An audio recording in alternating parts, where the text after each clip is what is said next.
Well, I am Michael Lighten, writer of science fiction and poetic works. I am reading 6 sections from Care Teachings for a New World. Each section will have its own part so that you can hear how the writing flows and see if you have interest. This reading will consist of Care Teachings for a New World. And I said that. After this reading, I will leave connections in the show notes below. Dedications for all those who really care. Preface 1. The thoughts and feelings and care teachings for a new time. Here is time, but it's been changed the world. Are intended to open doors for the reader so that you may find a different way of observing life. This book was written from a combination of impressions received over a few years. These works were not formed from what is termed hard research, as through books or newspapers, but through observing the world. This would be termed soft research, when the research is not documented, but is true to the researcher as documented, or hard research. This can be termed subjective research because these works were influenced by my experiences in life. With these facts, the reader can see what is ahead and thus not walk blindly through these works. With a clear mind and purpose, you can gain a lot of compassion.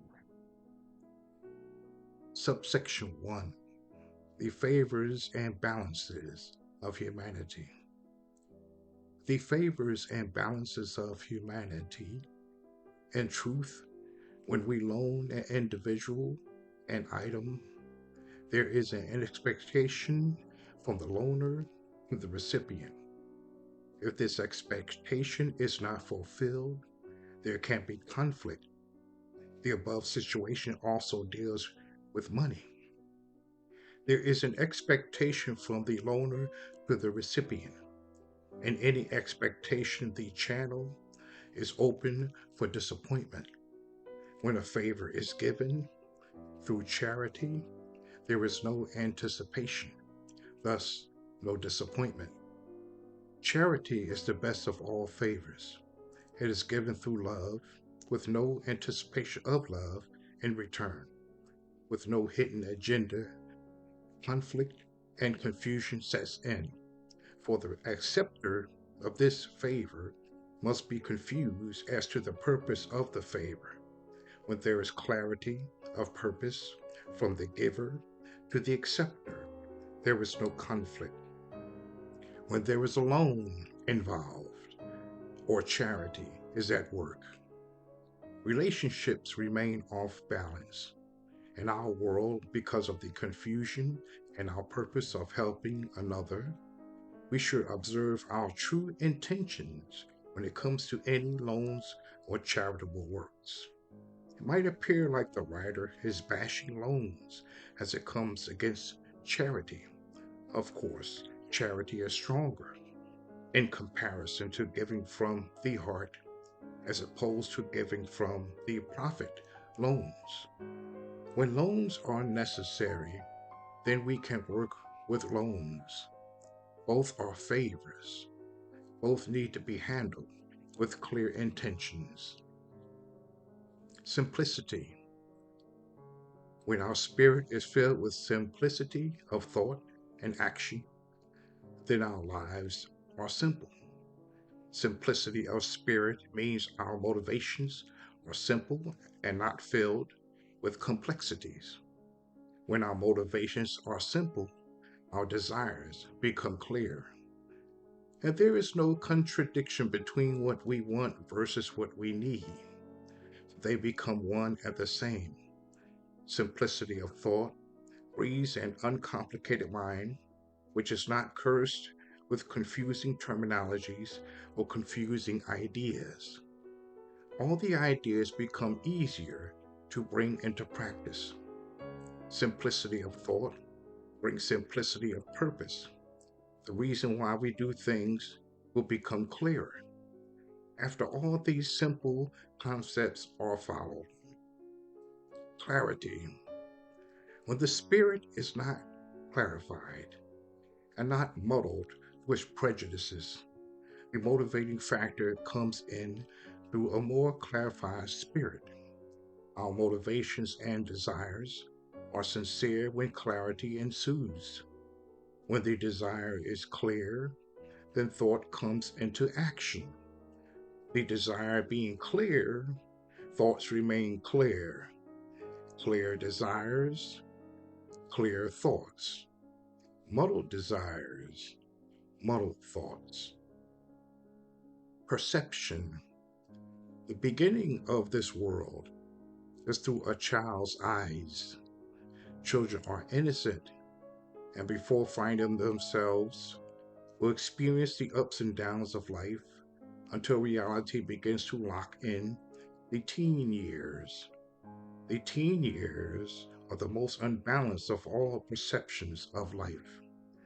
The teen is constantly battling between right and wrong, rules and regulations, which are keeping the teens from making the proper decision.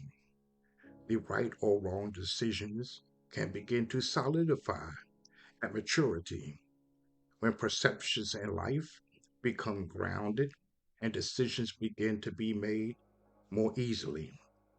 The firm perception comes through the elderly who have grounded themselves in life and have made most of the crucial decisions that can alter their lives and those around them.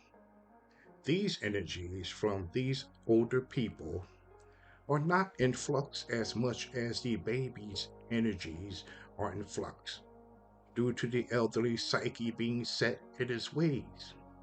The concrete perception is before death, after a long life, where a person sees their life ending and have very little decisions in the affairs of the world.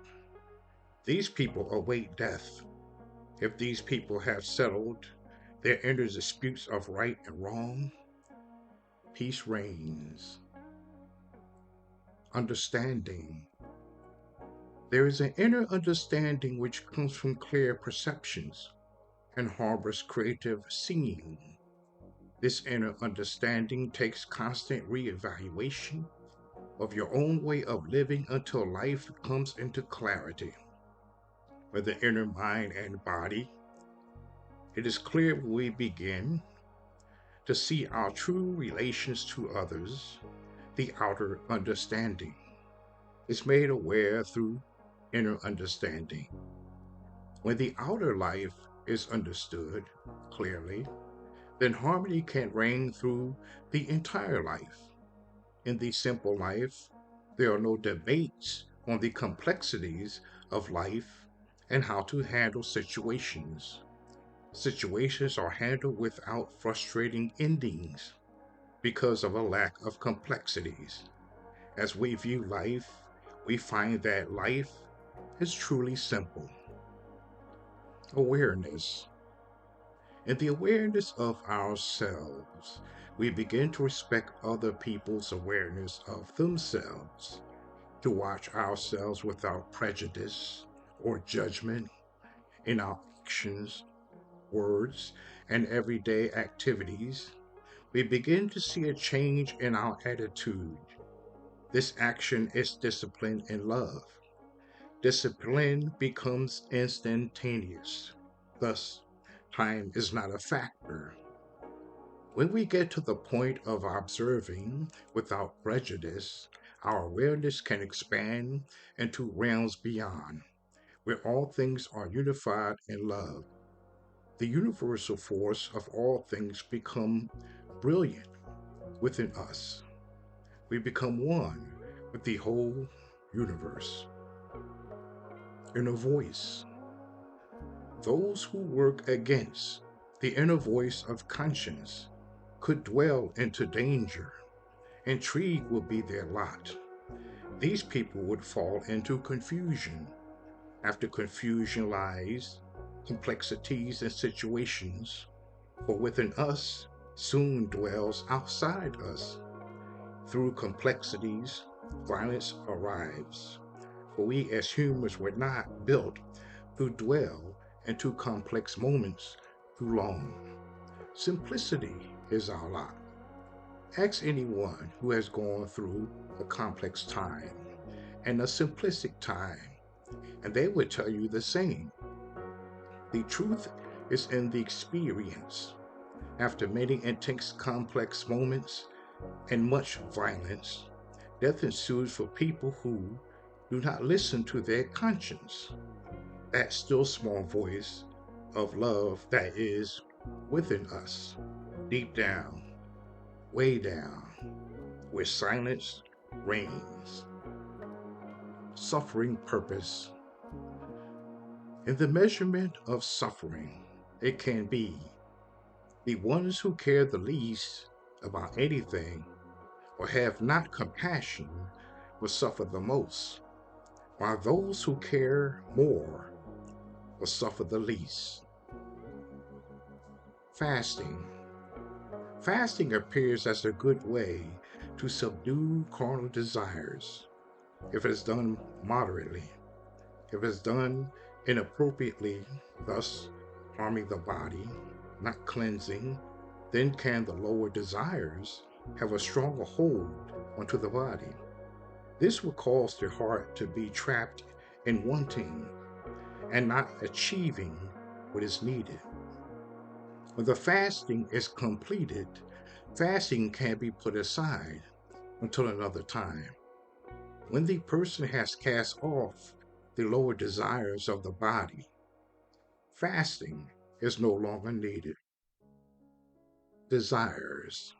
There is only one desire that we as humans can choose to have, and that is desire to be with love. When love becomes our greatest desire, all other desires would fall away. Our life begins to turn into a peaceable circle. Happiness ensues. This desire for love falls away when the person begins to live life without time. The past, present, and future becomes no more. This is called living in the now. When these energies shift into one sphere, our inner power expands outward. All thoughts then become one thought. All desires then become one desire. Love is the movement in the now. Remove time from desire, and you are in the now. Place time back into desire, and you have many desires divided against themselves, a divided persona. Remove time from thought, and you have one thought. Place time back into thought, you have many thoughts divided against themselves, a divided persona. When true love shines through us, there is no desire. When desire has ceased, there is no reason to be born or to die. Those who obtain this vigorous path remain enlightened forever. The total human. In this dualistic world of disunity, it is no wonder the young tend to shy away from history, politics, philosophy, and religions of the world. These studies are very confusing. This is due to the many writers or scribes coming from several points of view. To try and place them into various categories of study can leave the researcher bemused at the entire human drama. We are divided into ourselves. We are divided in every aspect of life. To be integrated human being, we must relearn the life of unity and oneness. It takes clarity of purpose to be a total human being. Fantasyland. Fantasyland is an imaginary place in the mind. Whoever drinks from the cup of Fantasyland must be careful they don't drown in this imaginary place of magic and intrigue. This all relates to the mind and its powers of entertainment and to relieve us of any boredom, to fill in gaps that can be filled through spiritual energies. All entertainment comes from boredom.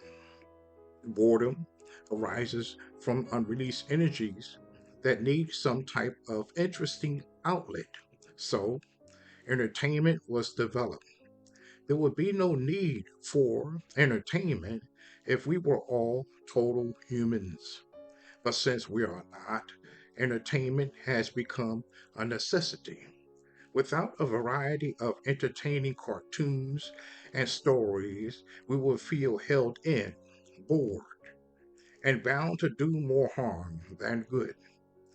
This is the good purpose of entertainment and its cousin, Fantasyland.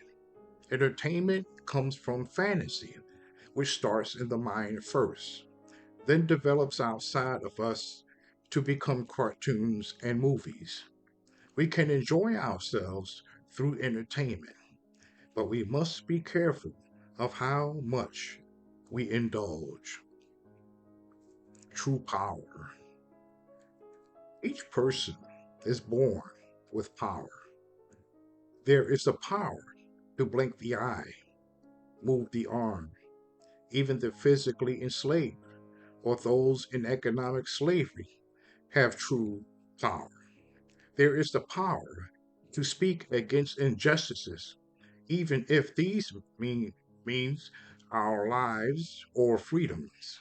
The power to vote and carry weapons in certain places, power to hold religious gatherings.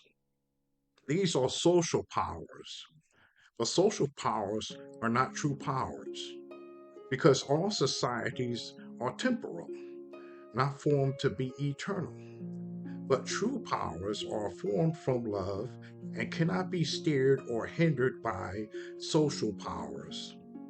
If at times we feel we have no power to change our lives, this is an event we implicated on ourselves.